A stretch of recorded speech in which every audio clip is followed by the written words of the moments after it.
오늘 저하고 끝장을 볼 사람 남으라고. 얼마나 몸부림을 쳤나 몰라요. 그리고 도대체 저분이 뭐를 하려고 저러고 다니지?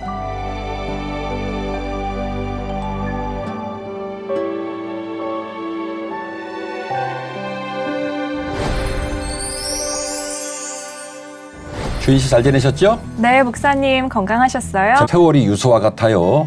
맞습니다. 엔드 코로나 얘기하고 그리고 또 5월달 가정의 달이 되는가 싶더니도 금방 이제 시간이 흘러가면서 여름의 계절로 넘어갑니다. 지난 회차에서 제가 계절 얘기했던 거 기억나죠? 네. 꽃 얘기하면서 맞아요. 그래서 봄꽃, 여름꽃, 가을꽃, 겨울에 피는 동백꽃 이야기를 했는데 네. 계절이 그렇게 바뀝니다. 이거를 철이 바뀐다라고 얘기를 하죠. 그런데 철은 계절에만 있는 게 아니라 사람에게도 철이 있지요. 아, 맞아요. 주인 씨는 철든 시절이 있었지요? 저는 예전에는 네. 미국으로 혼자 유학생활 갔을 때 그때 부모님의 소중함을 많이 느껴서 아니 유학 갔다고 했던 게 혼자 갔던 거구나. 그때 되게 철이 들었다라고 생각을 했는데 아버지 아니더라고요. 첫 번째 철 들었고 유학 가면서 네, 근데 또. 아이를 키우면서 보니까 매일매일 아이가 말을 안 들을 때 그렇죠. 그럴 때마다 우리 엄마가 너 같은 딸 낳으라고 했었는데 맞아. 정말 힘드셨겠구나 해서 뭔가 아이를 키우면서 매일매일 조금 더 깊이 알아가게 되는 것 같아요. 그래서 맞아요. 지금도 철이 들고 있는 것 같습니다. 아우 제가 원하는 답이 나왔어요. 우리가 사는 세상에 철이 있죠. 봄이라는 철이 있고 여름이라는 철이 있고 가을이라는 철이 있고 겨울이라는 철이 있는데 우리는 이 계절을 단순한 계절의 변화로 보지 않고 마치 인생의 계절이 무르익어가는 느낌을 받아요. 꽃잎이 다 떨어지고 가지만 앙상하게 남은 겨울을 보면 인생의 마지막을 생각하기도 하죠. 왜 그러냐면 우리가 살아가는 세상에만 계절이 있는 게 아니라 철이 있는 게 아니라 우리 인생에도 철이 있다는 느낌을 갖기 때문에 그렇습니다. 네. 그리고 그 철이요 한 번만 드는 게 아니라 계속 들어와서 무르익어가요. 계절이 무르익어가듯이 우리나라의 남자들은 군대 가서 철이 많이 들어요. 맞아요. 군대가 광야죠. 예, 군대 가서 집에서는 그럴 일이 없지. 싫어 그렇게 하고 자면 되는 건데 가야 돼. 그래서 총을 들고 이렇게 초소에 있으면 보름달이 엄청 큰 보름달이 엄마 얼굴처럼 보이고 아빠 얼굴처럼 보이고 보면서 많이 울거든요. 그래서 군대 가서 엄마 아빠 그림에 철 들고 나중에 장가 가고 시집 가서 철 들고 애기 낳아가지고 말 안 듣는 애기를 키워나가면서 철 들고 전에요. 그리고 지난번 시간에 말했듯이 늙어가면서 또 철이 들어요. 그거를 인문학에서는 인생의 수렴 과정이라고 말을 하는데 점점 깊어지고 단단해지고 성숙해져가는 과정, 수렴 과정이라고 얘기를 하는데 철이 들어갑니다. 그리고요, 신앙생활도 마찬가지로 이와 같은 이런 유비적 관계에 은유적 관계에 흐름이 있는 것 같아요. 철은 한 번만 들은 게 아니라 계속 들어간다는 거죠. 신앙생활에서도 계속 철이 들어가는 과정이 있답니다. 담임 목사 네. 입장으로 보면 사도 바울 선생님이 뭐라고 표현하냐면 그리스도의 장성한 분량까지 자라가는 과정이라고 얘기를 네. 했어요. 그래서 하나님을 점점 알아가는 과정이 그런 모습이겠죠. 첫 번째 철드는 과정이 뭐냐면 이른바 중생이라는 단어입니다. 한문인데요. 중생, 다시 태어난다라는 말이죠. 요한복음 3장에 보면 주님께서 네가 거듭나지 않으면 천국의 백성 될 수가 없다. 하나님 나라에 들어갈 수 없다라고 얘기를 합니다.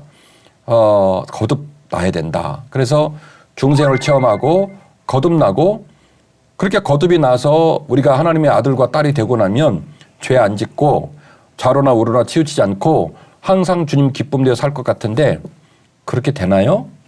어렵죠. 그렇죠. 자빠지고 넘어지고 중생을 한 이후에도 계속해서 거듭거듭 깊어지고 높아지고 하나님 아버지께서 부르신 그리스도의 장성한 분량까지 뚜벅뚜벅 나아가는 것이 신앙의 과정인 줄로 믿습니다. 네. 첫 번째 이야기의 꼭지는요. 오직 예수님의 은혜에 구원의 길이 있다는 사실입니다. 아멘. 성경이 66권으로 돼 있죠. 네. 그 66권 이야기를 대표하는 그 66권 이야기 중에 하나만 한 구절만 가져가세요. 한 구절만 말해보세요라고 한다면 틀리면 안 돼요. 절대 틀리면 안 돼요. 한 구절만 말하라고 한다면 우리가 어느 말씀을 생각해야 되겠죠? 요한복음 3장 16절이요. 다행이다. 맞춰주셔가지고. 저도 다행이네요. 그래서 제가 후회가 되는 거예요. 더 깊이 이야기를 하면서 이 이야기를 1회차로 했어야 되는데 다 아는 얘기지만 성경 66권을 꽉 짜면 단어가 하나입니다. 뭘까요? 사랑? 그렇죠. 사랑. 그 사랑이 뭡니까? 우리도 사랑이라는 단어를 알거든요. 그 사랑이 뭡니까? 라고 물었을 때 그 사랑을 설명하는 단 하나의 성경이 뭐냐면 요한복음 3장 16절. 하나님의 세상을 이처럼 사랑하사 독생자를 주셨으니 이는 그를 믿는 자마다 멸망하지 않고 영생을 얻게 하려 하심이라. 아멘. 하나님이 그 아들을 세상에 보내신 것은 세상을 심판하려 하심이 아니요 그로 말미암아 세상이 구원을 받게 하려 하심이라. 아멘. 할렐루야. 하나님이 세상을 이처럼 사랑하사 독생자를 주셨다는 거예요. 우리 당사자인 예수님은 뭐라고 얘기하셨을까요? 예수께서 이르시되 내가 곧 길이요 진리요 생명이니 나로 말미암지 않고는 아버지께로 올 자가 없느니라. 아멘. 속이 다 시원하네요. 예수님께서 요한복음 14장은요. 세족식을 하시고 그리고 배신자가 있다는 얘기를 하시고 베드로가 3번 부인할 얘기를 하셨습니다. 그리고 말씀하시기를 내가 고난당해 죽고 너희를 위해 거처를 예배로 간다. 그렇게 얘기를 하게 됩니다. 그러니까 저거 이제 제자가 물어요. 어이 주님이 어디로 가시는데 우리는 어떻게 해야 그 길을 갈 수 있는데요? 라고 물으셨을 때 주님이 대답하신 게 이 얘기예요.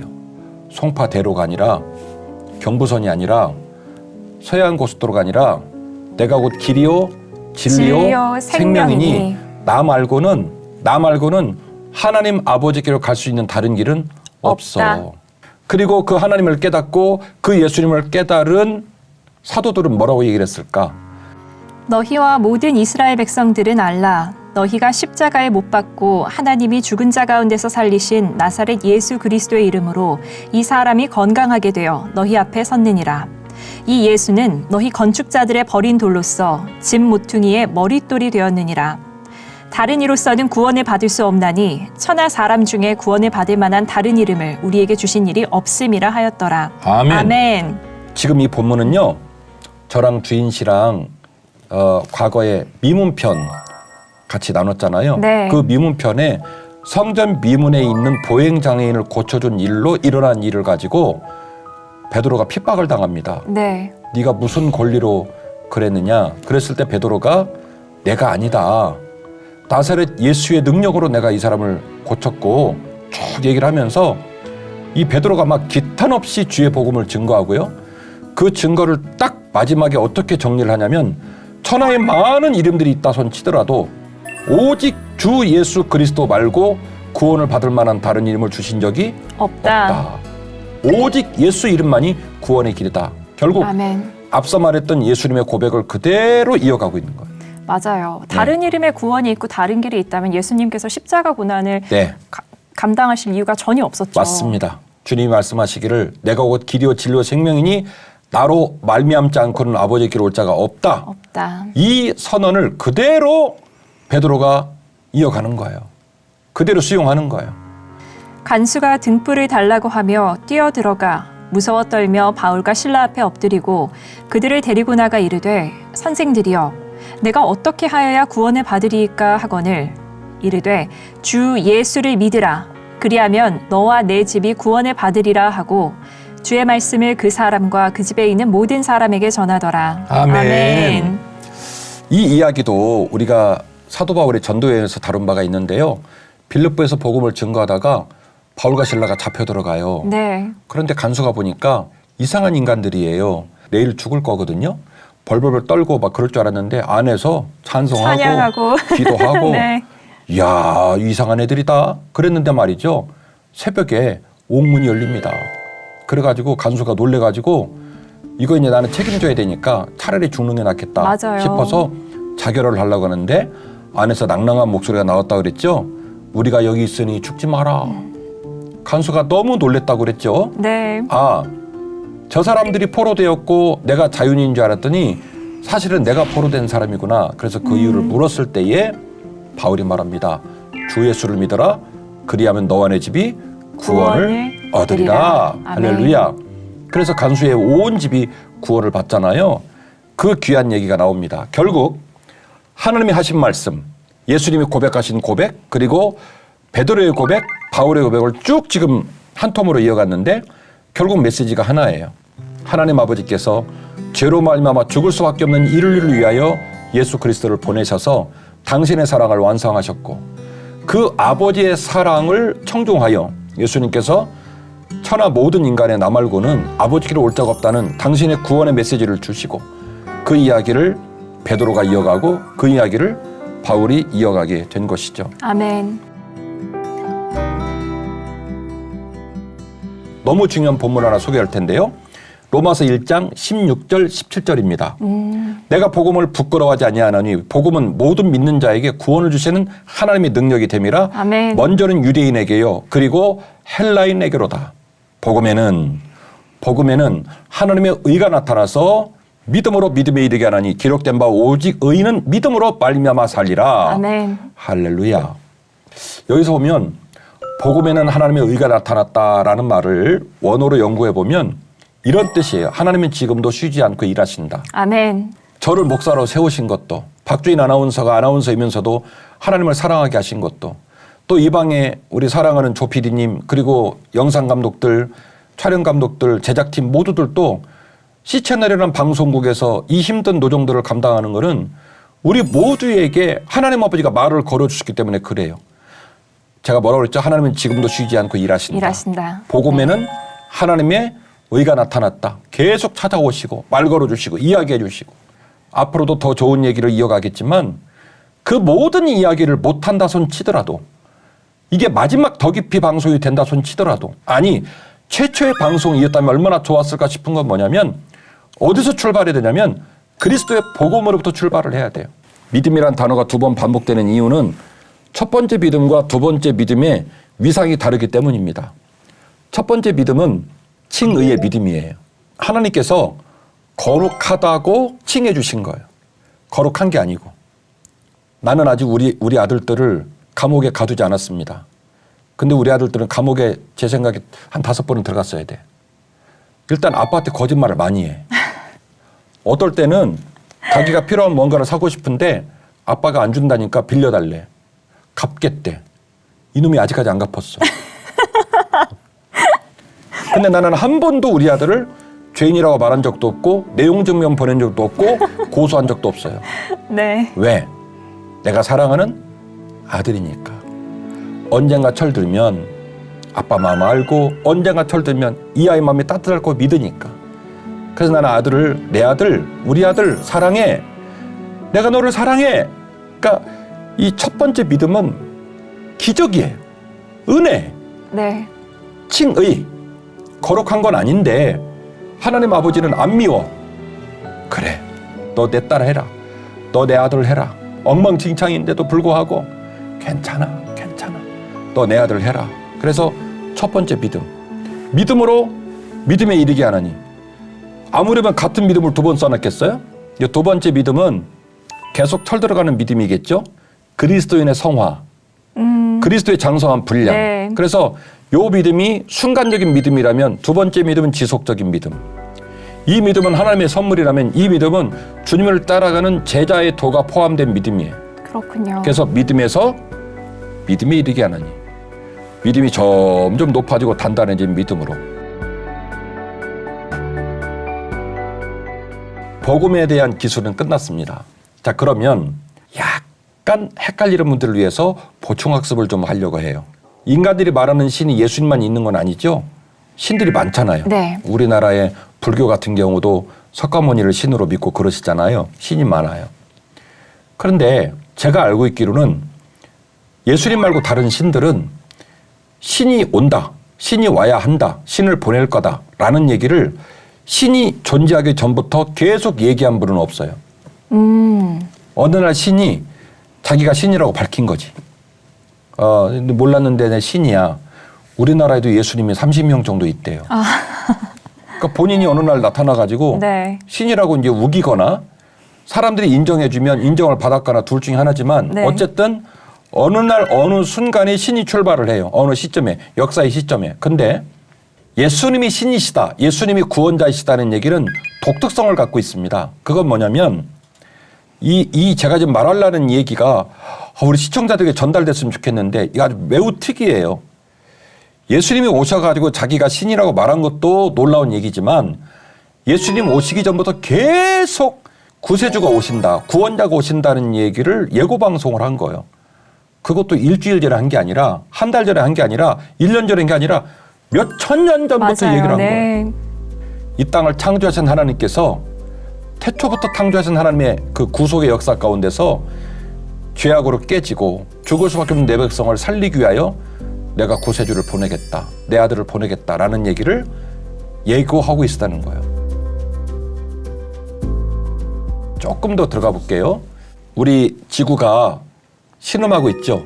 지구 온난화 때문에. 네.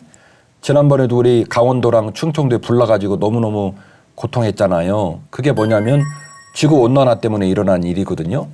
기후 문제가 있고 그래서 탄소 배출 문제 가지고 고민하고 그리고 그 일로 협회를 만들고 그린피스가 활동을 하고 그리고 국가 정상들이 모여가지고 그거 가지고 합의해서 조약문을 만들고 약속을 지키자고 말합니다. 네.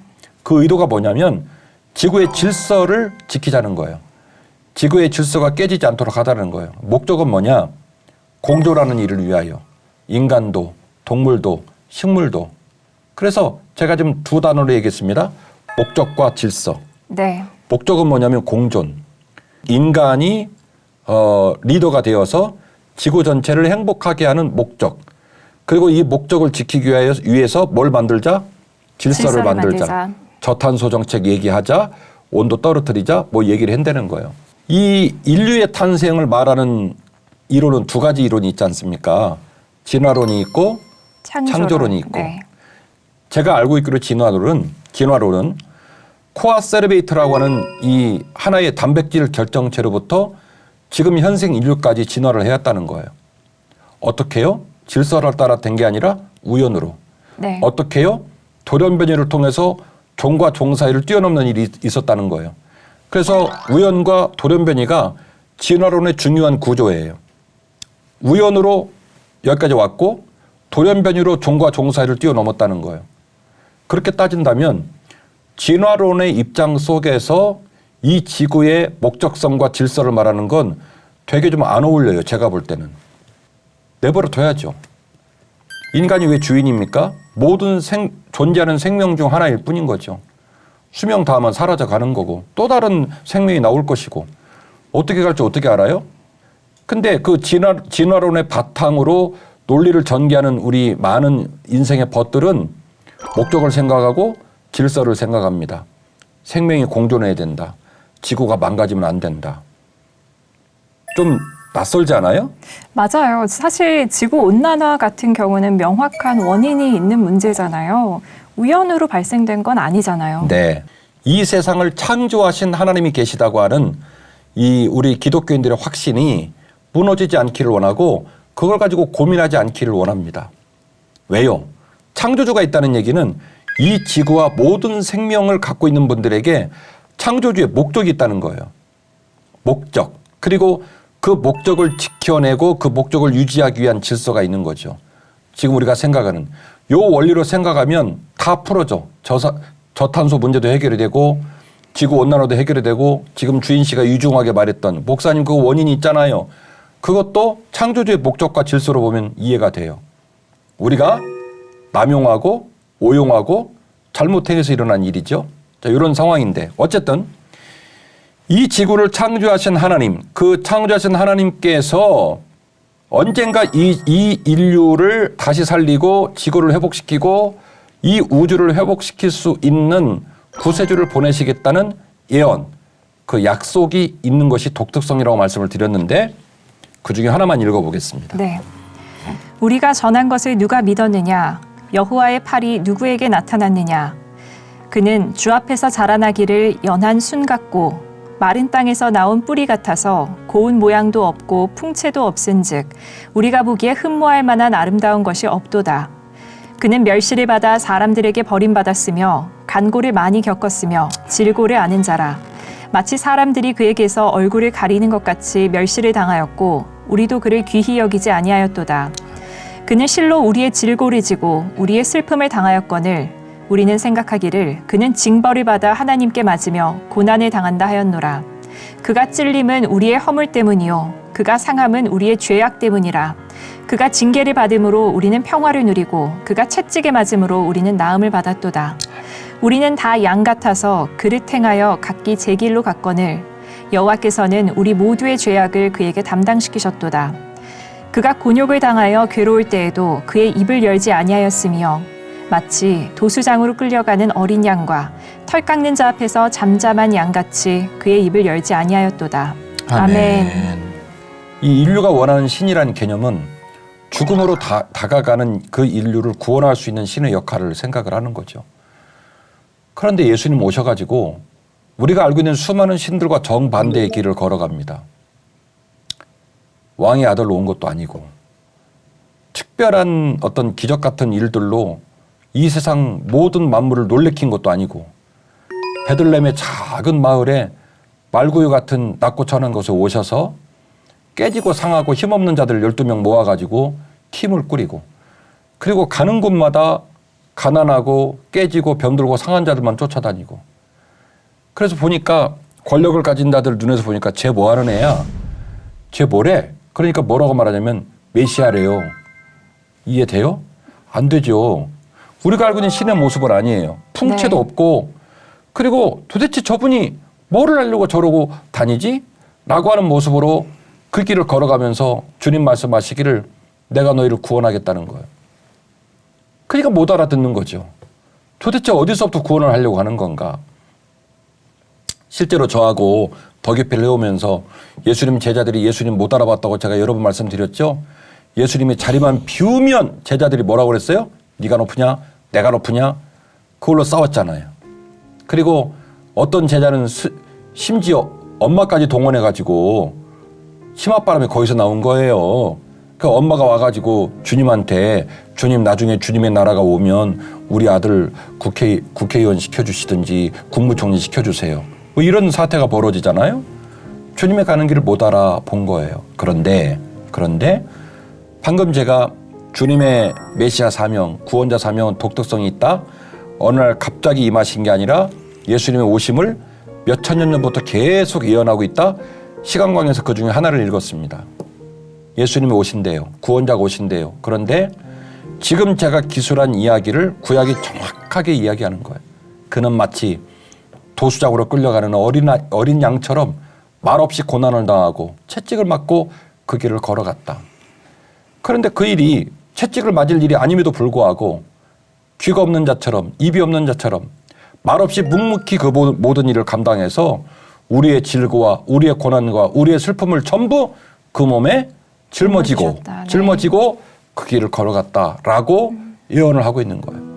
그래서 구약 성경은 정확하게 신약 성경에 오실 예수님을 정확하게 예언하고 있고 예수님께서 그 구약의 약속을 따라 그 구약의 예언을 따라 이 땅에 인카네이션 구세주로 성육신 하셔서 구원의 주로 오신 줄로 믿는 겁니다. 예수님을 따른다라고 하는 것의 의미가 뭘까를 얘기하고 싶어요. 한 번 더 재점검한다는 마음으로 우리가 사랑하는 예수님이 어떤 가치를 갖고 계실까? 내가 그분을 따른다라는 말이 어떤 의미를 갖고 있을까를 한번 생각해 봤으면 좋겠다. 한 서기관이 나와 예수께 아뢰되 선생님이여 어디로 가시든지 저는 따르리이다. 예수께서 이르시되 여우도 굴이 있고 공중의 새도 거처가 있으되 인자는 머리 둘 곳이 없다 하시더라. 아멘. 8장을 보면 산상수훈을 마치고 이제 내려오십니다. 내려오는 과정에 이제 막 급박한 일들이 일어나게 되는데요. 백부장의 하인이 중풍병으로 큰 어려움을 당하고 있을 때 그 백부장의 하인을 고치는 일이 벌어집니다. 그런데요, 희한하게 고쳐요. 주님이 간다고 그러니까 백부장이 뭐라고 그랬죠? 오지 마시라고. 마세요. 네, 저도 제 부하들한테 네. 오라 가라면 하는데 뭐라고요? 말씀만 하세요. 네. 말씀만 하세요. 그래서 주님이 뭐라고 말씀하시면 내가 지금까지 이스라엘에서 이만한 믿음을 본 적이 없다. 이런 극찬을 하시고 백부장의 하인이 낫는 일이 벌어집니다. 그리고 이어지는 수많은 병자와 귀신 들린 자가 막 병이 떠나가고 고침받는 일이 벌어집니다. 이 일이 다다다다다 이렇게 이루어져요. 이게 이루어지니까 서기관이 깜짝 놀래가지고 와우 이분 메시아 맞네. 야 이분 편에 서야 되겠네 해가지고 주님을 찾아와서 주님이 부르지도 않는데 주님 제가 주님을 따를게요 라고 했을 때 주님이 하신 말씀을 방금 읽으신 거예요. 어디로 가든지 주님을 따르겠습니다 라고 얘기를 하자 주님 말씀하시기를 예수께서 이르시되 여우도 굴이 있고 공중의 새도 거처가 있지만 인자는 머리 둘 곳이 없다. 바꿔서 말할까요? 너 이래도 나를 따를래? 너 나 잘못 봤어. 야 여우도 굴이 있어. 공중의 새도 둥지가 있어. 근데 말이다 인자는 이 땅에 머리를 하나 둘 곳도 없어. 우리가 알고 있는 신들이 그렇게 말합니까? 땅 한 평 취하지 않고 권력을 취하지 않고 집을 취하지 않고 세상에 소중하다고 생각하는 모든 것들은 다 안 취하고 하는 말이 자기는 메시아요 구원자라는 거예요. 이걸 어떻게 알아듣겠냐고요. 그러므로 염려하여 이르기를 무엇을 먹을까 무엇을 마실까 무엇을 입을까 하지 말라. 이는 다 이방인들이 구하는 것이라. 너희 하늘 아버지께서 이 모든 것이 너희에게 있어야 할 줄을 아시느니라. 그런즉 너희는 먼저 그의 나라와 그의 의를 구하라. 그리하면 이 모든 것을 너희에게 더하시리라. 그러므로 내일 일을 위하여 염려하지 말라. 내일 일은 내일이 염려할 것이요 한날의 괴로움은 그날로 족하니라. 아멘. 오늘 더 깊이 회차의 최종적인 제 메시지예요. 마태복음 6장 33절. 너희는 먼저 그의 나라와 그의 의를 구하라. 그러면 이 모든 것을 너희에게 더하시리라. 왜 이 말을 했느냐? 앞에 선행구절이 이렇게 말합니다. 사람은 무엇을 먹을까, 무엇을 마실까, 무엇을 입을까 염려하며 산다는 거예요. 서기관처럼. 맞아요. 점심 먹으면 저녁에 뭐 먹을까 그러잖아요. 그러니까 지금 제가 소개한 이 마태복음 6장 31절 이하의 말씀은 우리가 어떤 사람인지를 정확하게 규명하고 있는 거예요. 사람은 무엇을 먹을까, 무엇을 마실까, 무엇을 입을까를 염려하는 사람이다. 그러나 주 예수 그리스도를 만나고 그분을 따라가는 삶은 너희는 먼저 그의 나라와 그의 의를 구하라. 그러면 이 모든 것을 너에게 더하시리라. 아멘. 그리고 뭐라고 말씀하시냐면 얼마나 친절하신지 그러고도 너희는 염려할 수 있어. 제가 염려하고 주인 씨가 염려하고 우리 조피디님도 염려 좀 하실 것 같아요. 염려할 수 있어. 그런데 얼마나 주님이 친절하시냐면 네가 어떻게 스스로 염려까지도 극복을 하겠니? 염려해라. 근데 그 염려를 기간을 정해놨어요. 그 기간이 언제냐면 하루치. 너 저절로 생긴 염려는 해. 그 대신 하루 것만 해. 내일 일은 내일 염려해. 네가 내일 일을 염려한다고 네 키를 한 자나 더 할 수 있을 것 같으니 너 그거 감당 못 하잖아. 그러니까 너도 모르게 염려가 혹 들어오거든. 그 염려는 내가 너그럽게 이해해 줄라니까 그 염려는 어느 분량만 하라고요? 하루치만. 네, 하루치만 하고 내일 일은 누구한테 맡겨? 내일. 나한테 맡겨. 예수님. 나한테 맡기고 내일 일은 내일 염려해. 예수님께서 지난 회차에 설명해 주셨던 마르다에게도 비슷한 이야기를 했잖아요. 그렇죠. 네가 많은 염려를 하지만 한 가지만으로 족한다. 주인 씨 진짜 총명하셔. 그러니까 저는 이 주님이 꼭 아빠 같구나, 엄마 같구나 꾸중할 수 있죠. 근데 주님께서는 기다려 주시는 거예요. 저는 이전 회차에서 말을 했지만 목사님의 아들이었습니다. 네. 너무너무 교회를 잘 알고 너무너무 기독교적인 문화가 저한테는 편해요. 그런데 항상 제 마음에 짓눌리는 일이 있었습니다. 그게 뭐냐면 주께서 니고데모의 대화 속에서 네가 거듭내지 않으면 영생을 선물로 얻지 못한다고 얘기를 했는데 내가 언제 거듭났을까? 내가 언제 죄인이었고 내가 언제 거듭나 의인이 되었을까? 이 경계가 모호한 거예요. 왜? 엄마 뱃속부터 교회를 다녔거든. 나는 의미를 알았지만 의미를 알아도 달라진 점은 없어요. 니고데모는 못 알아들어갖고 뭐라고 얘기를 했냐면 선생님 제가 엄마 뱃속으로 다시 들어가요? 이렇게 물었잖아요. 네. 근데 저는 알아는 들었어요. 오늘 더 깊이 표현으로 말하면 철들어야 한다는 것을. 주님이 나를 위해 피 흘렸다는 사실을 제가 경험해야 하는데 그게 안 되니까 찬양 너무 잘하고 학생회장 하고 전도해서 또 우리 친구들 많이 데려다 놨어요. 그런데도 이 중생의 사건과 하나님 아버지의 그리스도의 도를 생각할 때마다 항상 마음이 눅눅했답니다. 그러다가 서울신학대학에 입학생이 되어서 신입생 수련회를 갔어요. 그러니까 더 겁이 나는 거예요. 이대로 신대를 다니고 나면 교회 가가지고 많은 신자들한테 설교하고 복음을 증거해야 되는데 네. 나 뭐라고 하지? 이제는 피할 길도 없는 거예요. 네. 그냥 막다른 골목에 선 거예요. 그래서 첫날 오리엔테이션을 마치고 끙끙 앓고 있는데 놀라운 일이 벌어진 거 있죠? 그 서울신학대학의 교목이라는 분이 갑자기 오더니 여러분 이제 전도사님 되실 분들인데 주무시면 되겠냐고. 오늘 저하고 끝장을 볼 사람 남으라고. 그래갖고 600명 신입생 중에 제 눈에 한 70명 정도 되더라고요. 나를 따라오세요 이러시더라고요. 그 70명을 데리고 네. 지하로 갔어요. 제가 맨 앞에 갔어요. 평생 동안 예배 드릴 때 맨 앞에 있고 부흥회 때 맨 앞에 있었던 건 제 의지가 아니에요. 아빠가 시켰어. 목사님인 아빠가. 네. 이때는 제가 갔어요. 주여. 궁금했어요. 저분은 뭐라고 할까? 네. 그동안 내가 겪었던 부흥회 강사들이 했던 말, 우리 아버지가 했던 말 말고 다른 어떤 신비한 얘기를 해줄까? 내가 이 문제를 풀어야 되는데 중생해야 되는데 거듭나야 되는데 말이지. 절박함이 있었네요. 절박한 거예요. 네. 그분이 다 강대상에 올라오더니 뭐라고 한 줄 아십니까? 회개하라. 주여. 네. 그 얘기 들었던 얘기거든. 우리 아버지 교회에서 부흥 강사 올 때마다 회개하라고 해서 내가 들었거든. 우리 아버지도 했던 얘기고. 아이고 얼마나 절망이 되든지요. 속았어. 지하 2층까지 끌고 내려가지고 드립다 처음 보는 사이에 한다는 말이 회개하라? 더 제가 웃겼던 건 이제 신입생들이 이제 그 대학교를 왔으니 또 얼마나 긴장이 되겠어요. 근데 말이죠. 그 말이 떨어지자마자 막 여기저기서 회개를 하는 거예요. 저는 회개가 안 나왔어요. 그리고 그 친구들을 빤히 쳐다봤어요.